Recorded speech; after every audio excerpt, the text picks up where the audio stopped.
एक ये NIFPS का मॉडल है, जो हमने एक डमी मॉडल बनाया है जिस पे हमने एक NIFPS का जो लेआउट है, कैसे इंस्टॉलेशन होता है NIFPS का एक वर्किंग ट्रांसफार्मर पे, उसको हमने शो किया है यहाँ पे। इस पे जितने भी एक्सेसरीज जो लगते हैं NIFPS में, केबलिंग्स, ट्यूब्स, पाइप्स, फिटिंग्स, जो भी एक्सेसरीज जो NIFPS पे इंस्टॉल करने के लिए हमें चाहिए, इस पे हमने एक मॉडल पे हमने शो किया हुआ है कि कहाँ पे कौन से वाल्व से नाइट्रोजन इंजेक्ट होगा, ड्रेन कहाँ से होगा, कंजर्वेटर वाल्व पे जो हमारा आइसोलेशन वाल्व फिक्स हमें कहाँ करना है, और जो हमारा FEC क्यूबिकल है वहाँ से जो पाइपिंग होके जो नाइट्रोजन इंजेक्शन का इनसाइड द ट्रांसफार्मर जाएगा वो कैसे जाएगा। फर्स्ट ऑफ ऑल हम बात करें जो कंट्रोल पैनल की, जो कि हमारा एक कंट्रोल पैनल है जो इनसाइड द कंट्रोल रूम हम इंस्टॉल करते हैं, जिसपे हमें सारे हमारे ट्रिपिंग सिग्नल्स, हमारा कंजर्वेटर वाल का फीडबैक, ऑयल ड्रेन वाल का फीडबैक, सेंसर का फीडबैक, सारे फीडबैक्स हमें इस कंट्रोल पैनल पे मिलते रहेंगे। इन केस सारे ट्रिपिंग सिग्नल्स अगर इस पे आ जाते हैं तो ये अलार्म देगा और एक हमें हुटर के साथ एक इंडिकेशन भी आएगा कि हमें कौन सा ट्रिपिंग सिग्नल्स आ रहा है और ये वाल्व्स ऑपरेट हो रहा है, या जो उसके वाल्व्स के फीडबैक है वो सारे शोज होंगे हमें इस पे। ये FEC क्यूबिकल है, फायर एक्सटिंग्विशिंग क्यूबिकल। इस क्यूबिकल के अंदर एक नाइट्रोजन सिलेंडर रहता है। जो नाइट्रोजन सिलेंडर ऑपरेट तब होगा जब हमारा ट्रिपिंग सिग्नल्स हमें मिल जाएंगे और नाइट्रोजन हमें इंजेक्ट करना रहेगा in case of fire.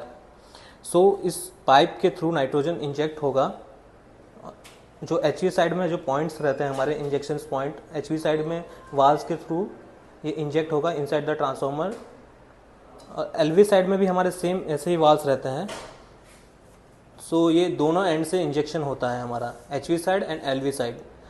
Nitrogen हम डाउनवर्ड पोर्शन से जब इंजेक्ट करेंगे वो टर्बुलेंस क्रिएट करते हुए वो अपवर्ड पोजीशन पे आएगा, जहाँ जो हमारा ड्रेन वाल है जो ऑपरेट होगा यहाँ पे, उस ड्रेन वाल्व में से जो 10% ऑयल ड्रेन होकर जो ऑयल टैंक में रिजर्व्ड होगा, उस कंडीशन में जो हमारा 10% जो वॉल्यूम ऑफ ट्रांसफार्मर जो खाली हुआ है उसको हमारा गैस, नाइट्रोजन गैस उसको फिलअप करता है और उस स्पेस को जैकेटिंग करके वहाँ पे ऑक्सीजन को कट आउट करता है। सेम जो हमारा कंजर्वेटर लाइन में जो कंजर्वेटर वाल है वो कंजर्वेटर टैंक से ऑयल के फ्लो को मेन टैंक में जाने से रोकता है।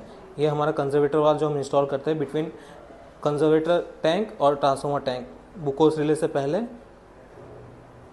ये हमारा सेंसर है सिग्नल बॉक्स में, जो सेंसर हमारा ट्यूब से कनेक्टेड है। जो ट्यूब हमारे ट्रांसफार्मर के टॉप पोर्शन जो बॉडी है उस पर ले होता है।